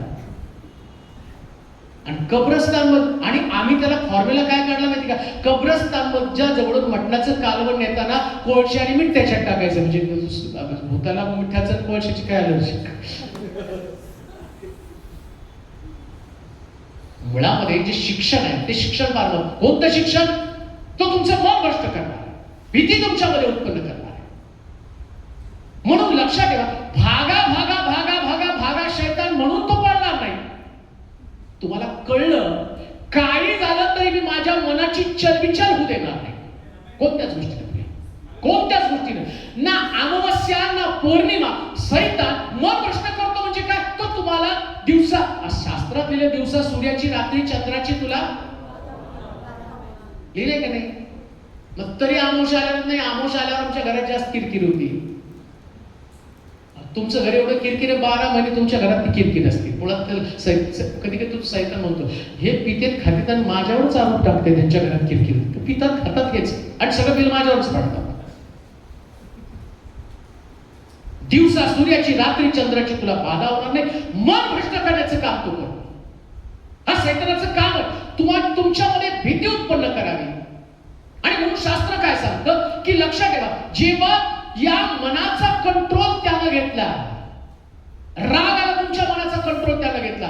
लक्षात घ्या, साधी गोष्ट सांगतो, बायबल सांगतं तुझा राग सूर्य मावळ्याच्या आत निघून जाऊ दे, असं लिहिलं. सैतानाला वाव देऊ नकोस. म्हणजे काय हो? सैतानाला वाव, राग तुम्ही टिपून ठेवला, सैतानाला वाव दे. जितका वेळ तुम्ही तुमचा राग साठवून ठेवाल ना, तितका सैतान तुमच्या राजधानीचा कंट्रोल, तुमच्या मनाचा कंट्रोल घेणार. तो क्षमा करू नको, क्षमा करू नको, क्षमा करू नको, क्षमा करू नको, त्याच्याशी वाईट वाग. आणि तो नंतर तो काय बदला घे. आता राग आला, रागानंतर त्याचं पुढचं काय? बदला. आता बदला घेतला. आता लक्षात ठेवा, सैतान जो वाईट आहे तो तुम्हाला वाईटच करण्यासाठी प्रवृत्त करणार आहे. सैतान तुमच्यामध्ये शिरल्यावर तुम्हाला कसं चांगलं का वागता येईल? तुमचं कंट्रोल त्याने घेतलं. ओळखायचं कसं काय? तुम्ही सगळं वाईट, तुमच्या डोक्यात वाईट विचार आले, एखाद्याविषयी द्वेष आला, हीन भावना आली, मत्सर एखाद्या व्यक्तीविषयी, एखादी व्यक्ती तुम्हाला पसंत पडली नाही. अगदी सोप्या भाषेत तुम्हाला सांगतो, पहिल्यांदा सैतानानं 4 व्यक्तीतल्या एका व्यक्तीचा ताबा घेतला. त्याचं नाव कायीन. 4च लोक होते हो. आणि असं म्हटलं कायीन त्या दुष्टाच्या स्वभाव, त्या दुष्टासारखा होता. म्हणजे कायीनाच्या मनाचा ताबा कोणी घेतला? सैतानानं. आणि ताबा घ्यायचं कारण काय होतं? त्याचं अर्पण स्वीकारलं आणि माझं अर्पण स्वीकारलं. किती साधी गोष्ट आहे हो. अशी काही प्रॉपर्टीची पण बात नव्हते ना. आणि लक्षात, चर्च मध्ये पण असं घडतं बरं का. एक बघा तुम्ही, तुमच्याकडे नाही पण मी जिथून आलो तिथं मला आठवतं, मला नंतर सांगितलं की अहो त्या 2 सिस्टर किती भांडल्या. कशावर भांडल्या? माझ्या खुर्चीवर तुका बसली आणि पेंटी बसतो चर्च. खुर्चीवर बसतो मानतो, माझी खुर्ची तुझी खुर्ची. मनाचा ताबा घेतला ना सैतानानं. आणि ज्याच्या मनाचा ताबा घेतला नाही ना, तो व्यक्ती खुर्चीपेक्षा खाली बसण्याची अपेक्षा करतो. कारण त्याला माहितीये येशू ख्रिस्त गव्हाणीत जन्म घेतला. मी तर साधारण मनुष्य आहे, मला कुठल्याच पदाची, कुठल्या गोष्टीची लालसा असणार, कुठल्याच गोष्टीची लालसा. एकदम नम्र जीवन. मनाचं कधी भ्रष्ट होऊ देऊ नका. प्रत्येक व्यक्तीविषयी तुमचे विचार अतिशय स्वच्छ असू द्या, एकदम स्वच्छ. त्या व्यक्तीनं तुमच्याशी कसंही वागलं तरी तुमचे त्याच्यावरचे संबंध प्रीतीपूर्ण संबंध असू द्या, प्रीतीपूर्ण संबंध. कधी मत्सर, कधी द्वेष त्याच्यामध्ये असू देऊ नका.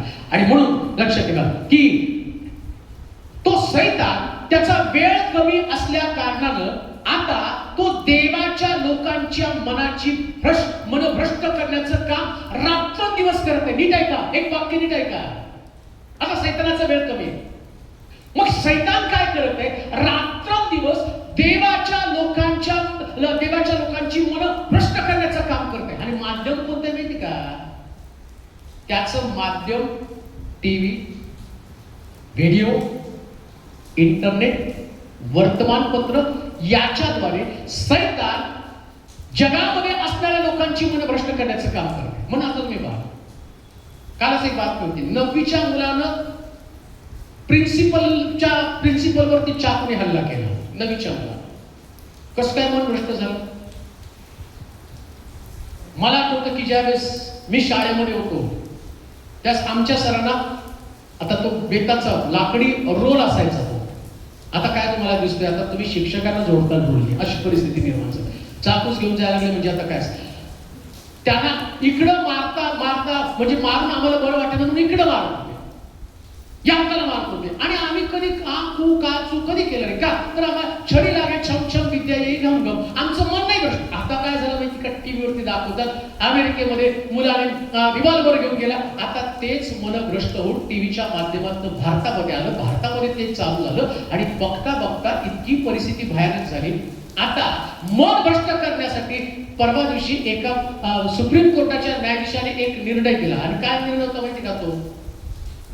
एखादी स्त्री एखाद्या पुरुषावर, ती विवाहित आहे आणि तिच्या इच्छेनं जर त्या पुरुषाशी त्याने शारीरिक संबंध ठेवले तर तो व्यभिचार नाहीये, तिला पूर्णपणे मुभा आहे, ती त्याच्यावर संबंध ठेवू शकते.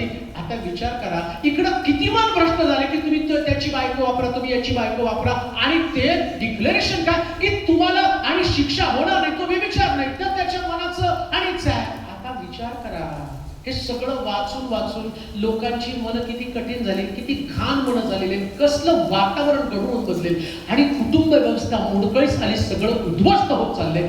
म्हणून सैतानाचे दिवस थोडक्यात तो सगळ्या लोकांचा वापर करून घेणार. तुमच्या लेकरांना सांभाळा, तुम्हाला सांभाळायचं.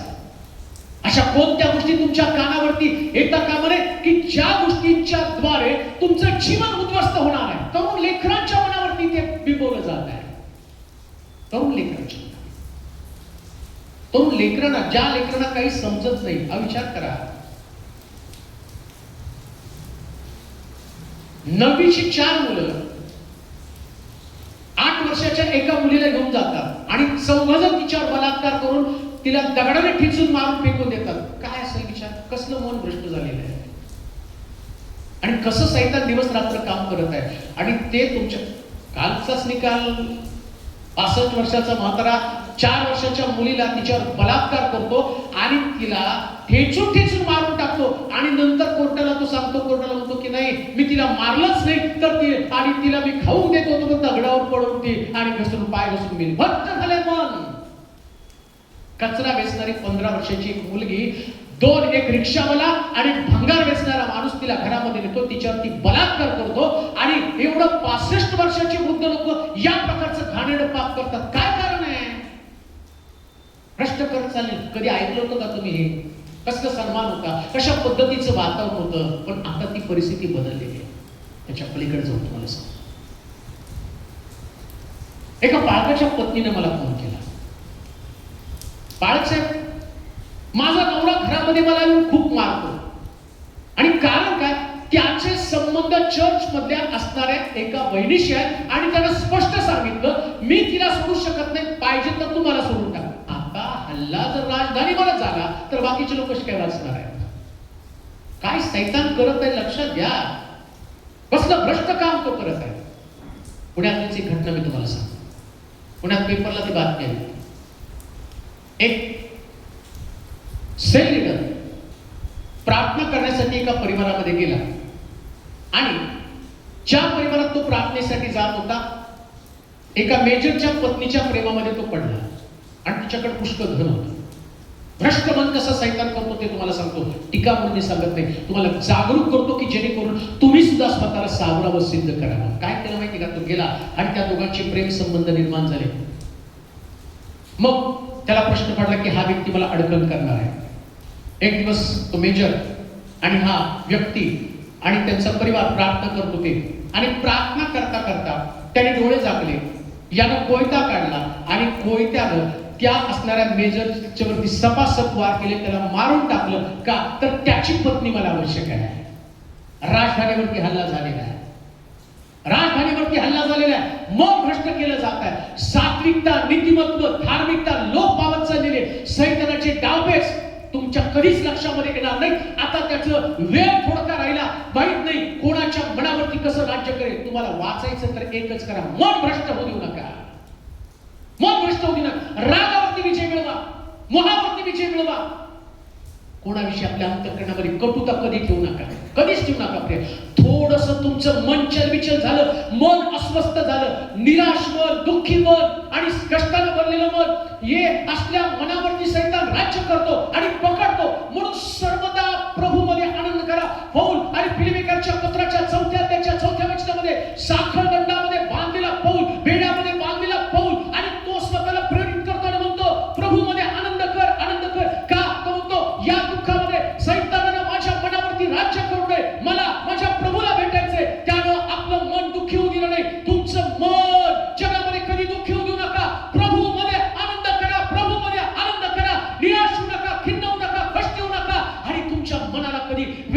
हे अशा प्रकारचं वातावरण तयार झालं तरी प्रभू मधला आनंद कधी सोडू नका. सांभाळा आपल्या राजधानीला, सांभाळा आपल्या मनाला. कटुता तुमच्या मनात कधीच येऊ देऊ नका. मित्र असं म्हणेल, आजच्या संदेशानंतर घरी जाऊन जर तुम्हाला कोणती प्रार्थना करायची असेल तर देवाला एकच म्हणा, पवित्र आत्म्या माझं मन मजबूत कर. सैतानाला तुमच्या मनाचा ताबा घेण्यासाठी कुठल्याही परिस्थितीमध्ये आणि तुम्ही हे करू नका. अजून एक गोष्ट जाता जाता सांगतो, मग संपवतो. व्यक्तीमध्ये कितीही अभिषेक कौशल्य असेल, ऐका, एका व्यक्तीमध्ये कितीही अभिषेक असेल आणि कौशल्य असेल, टॅलेंट असेल एखाद्या व्यक्तीमध्ये, पण जर तो दुर्बल असेल, एका व्यक्तीमध्ये अभिषेक आहे, कौशल्य आहे, पण त्याचं मन दुर्बल आहे. मन दुर्बल असणाऱ्या लोकांचं लक्षण रडायला येतं, राग येतो, त्यानंतर खुन्नस धरली जाते, क्षमा केलं जात नाही. हे सगळं दुर्बलपणाचं लक्षण आहे. येशू ख्रिस्ताचं मन खंबीर होतं, हे बाबा यांना क्षमा कर. एका गालात मारली दुसरा गाल, मन खंबीर आहे, एक गालात मारले दुसरा गाल पुढे कर, हे खंबीर मनाचं लक्षण. परंतु जेव्हा मन दुर्बल, किती पण अभिषेक मोठा असू द्या तुम्हाला, ठीक आहे का, इतका मोठा अभिषेक तुमच्या सावलीने लोक बरे होतील, एवढा मोठा अभिषेक तुमच्याकडे, पण मन दुर्बल आहे. तुमच्या संदेशानं लोकांची जीवन बदलली जातील, पण मन दुर्बल आहे. तर दुर्बल मनाचा वापर सैतान करतो आणि सैतान त्या व्यक्तीवरती राज्य प्रस्थापित करण्याचं काम करतो. अभिषेक आहे म्हणून पण होऊन जायचं नाही, मन खंबीर करायचं. आता अभिषेक नाही पण तुमचं मन खंबीर आहे. आता परिणाम काय माहिती का, अभिषेक नसताना मन खंबीर असतं, त्यास परमेश्वर तुम्हाला महान रीतीने वापरतो. आणि जेव्हा तुमच्याकडे अभिषेक असून तुम्ही दुर्बल, संशोध, अभिषेक होता, मन दुर्बल आहे, मन दुर्बल असू देऊ नका. आणि लक्षात ठेवा, एखाद्या व्यक्तीचं मन चांगलं आहे ना, तर त्या व्यक्तीला सगळ्यांवर प्रीती करणारं अंतःकरण असतं, शत्रूवर सुद्धा प्रीती करणारं अंतःकरण असतं. आम्ही म्हणाल का, शत्रूवर पण प्रीती करा. आणि ज्याला मन चांगलं ठेवायचं ना, तर त्यानं नेहमी आपले डोळे, कान आणि तोंड काय बंद ठेवायचं. ऐका, मन खंबीर ठेवायचं तर तोंड बंद करायचं, कान बंद करायचं आणि डोळे. गांधीला कळलं पण आम्हाला कळलं ना, आणि गांधीने बायबल बंद घेतलं, बुरा मत बोलो, बुरा मत सोचो, बुरा मत देखो. काय वाटतं माहिती का, तुम्ही जे ऐकता ना त्याच्यावर तुमचं मन बिघडलं जातं. आता विचार करा, हवेला देवानं सांगितलं, आदमाला देवानं सांगितलं सगळ्या झाडाचं फळ खा, मग त्या झाडाचं फळ खाऊ नकोस. मग आता बघायला कशाला गेली, म्हणजे आधी काय करायला पाहिजे होते, पण आम्हाला पहिले डोळे बघा, कशाला बघायला काय होतं जाऊ. बरं मला विचारलं, 40 वर्षाचा चालतात नाही, म्हटलं नाही चालत नाही, पण त्यांनी बोलायला जाऊन बसलं तर, आणि जातोच कशाला, गावावर जायची नाही, त्या बसचा नंबर तरी कशाला बघायला जातो तिथं, नाही टाइमपास आहे का बघू, कुठल्या गावाला बस. मला बरेच लोक फोन, तुम्ही कोण बोलताय, ठेवा फोन, मी कोण बोलतोय तुम्हाला कळतच तर लावलं कशाला मला फोन. तसं जिथं आपल्याला काही कळत नाही जायचं. आता तुला सांगितलं झाडाचं फळ, पण तू बघायला गेली, आता बघायला गेल्यावर ऐकायला मिळणार. शैतान बोलायला लागला तिला, काय देवाने तुला कुठल्या झाडाची फळं खाण्याची मुभा दिली नाही का. ऐकायला लागल्यावर ती बोलायला लागली, आणि बोलायला लागल्यावर खायला लागली. सुरुवात झाली कुठून, मग गांधीने आधी सांगितलं, देखोय मत, बघूच नका ना, ऐकू नका. आणि नाही ते बोलत होते, पण ब्रदर माझं तिथं लक्ष सगळं होतं. अरे बागेत ऐकल्याबरोबर त्या सैतानानं धरलं आणि तुला सोडणार आहे का, तू तिथं गप्पा मारता मारता. आपोआप होतं ते, आपोआप होतं. लक्षात घ्या, किती मोठा अभिषेक असला, कौशल्य असलं, पण मन भ्रष्ट झालं तर लक्षात ठेवा, तो दुर्बल असल्या कारणानं त्याचं मन भ्रष्ट होतं. आता पुढच्या भागामध्ये आपण आणखी काही गोष्टी सैतानाविषयी पाहणार आहोत, परंतु आज आम्ही सगळ्यात महत्वाची गोष्ट जाणून घेतली. सैतान पहिले मन भ्रष्ट करण्याचं काम करतो. तुमचं मन भ्रष्ट होणे यासाठी तुम्ही सांभाळा. आपण आपल्या जागेवरती बरोबरूया, एक ऑफरिंगचं गीत गाऊ, त्यानंतर आपण प्रार्थना करू आणि त्यानंतर आपण सर्व लोकांसाठी प्रार्थना करणार आहोत. आपल्या जागेवरती आपण उभं राहूया. परमेश्वराचं अर्पण, परमेश्वरा